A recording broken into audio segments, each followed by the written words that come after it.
we're going to go over how to bring a character to stop. Currently, we have same with the character with a standing pose to begin, and then we move straight into his first contact, and we have the rest of his walk poses. And then we have his final contact pose, and then a final standing pose. So before we move on, first thing we want to make clear is that this final contact pose and the standing pose are two separate poses. The character doesn't land flat-footed. He always is going to land with either lift heel or with heel and toe lift. So in this case, because the character is taking a backward step, since the blue foot is landing still behind the red foot, we're going to land the foot with lift heel. So you can see as it lands there on its final contact pose, and then on the final standing pose, both feet will be flat.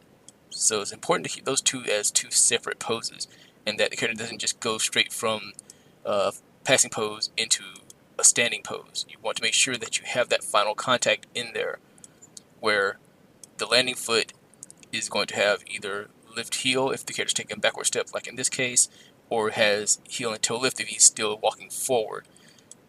And the other foot should be flat because it's not taking any more steps. So since it's not going to be rolling up off the ground to continue going on into further steps, it's going to remain flat here. Now for the character coming to a stop, again we're going to go through all the walk poses. The exception to this is you don't necessarily need the final up pose when your character is coming to a stop. If you're doing an exceptionally bouncy kind of walk and you want the character to appear more energetic, then you can throw an up pose in there, and that will help that feeling of bounciness out. However, since the character is coming to a stop and easing into this final pose here, he's not going to be rolling his heel up off of the ground to take another step.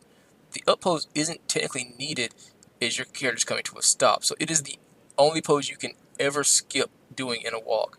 Any other time, you're going to have to go through all of the character's walk poses anytime the character moves his foot, no matter how small the step is. But for the final step, you can skip the up pose. So we have our down, our passing, and we're going to go ahead and pull this down every time so that we don't have that gap there for the up pose eventually. But first, going from our contact pose, we need a down pose between our contact and our standing pose. Contact poses are always followed by down poses because this is going to show the character's weight. You need to have that squash and stretch, the contrast between the straight leg and the bent leg, to show the character's weight here. So since we have our contact pose here, again, with the foot lifting as it lands, with the heel lifting as it lands, I'm going to go 3 frames later for our final down pose.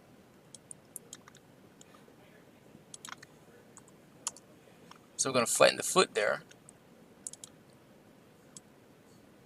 The character squashed down some. Again, swing the arms out a little bit.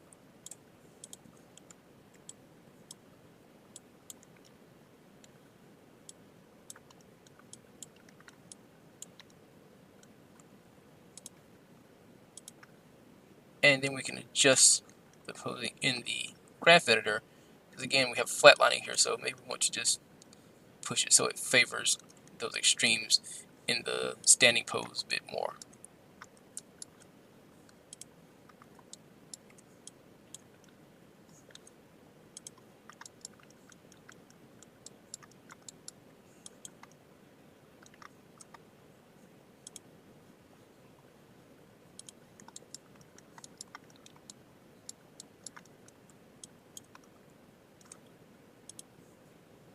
Check our front ortho view.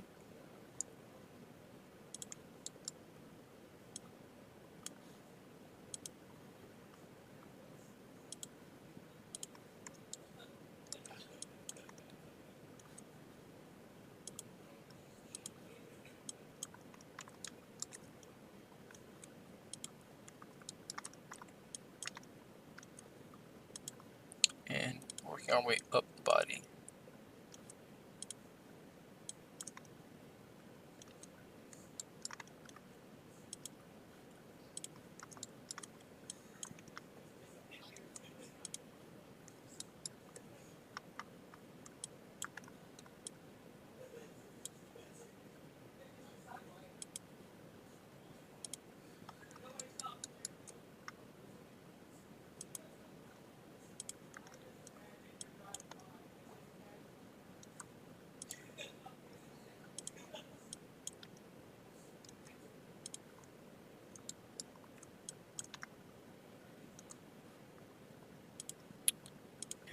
because the character has some rotate X in there. Also going to put a little bit of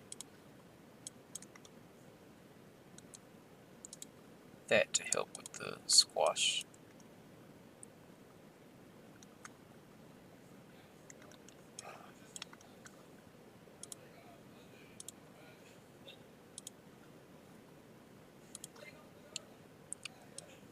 So contact, squash down as the foot goes flat, and then we have the character settle back up again. See, right now there's not a whole lot of contrast between those two. And then kind of just come straight to the side. So let's go and push the squash down a little bit more, and maybe even come forward some.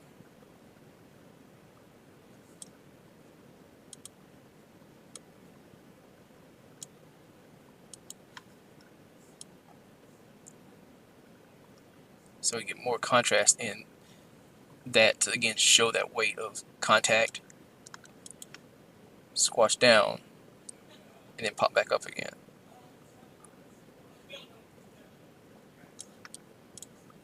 And then we can use our select all and steal some frames here,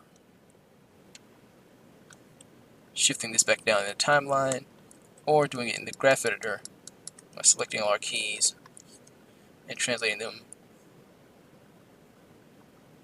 3 frames back.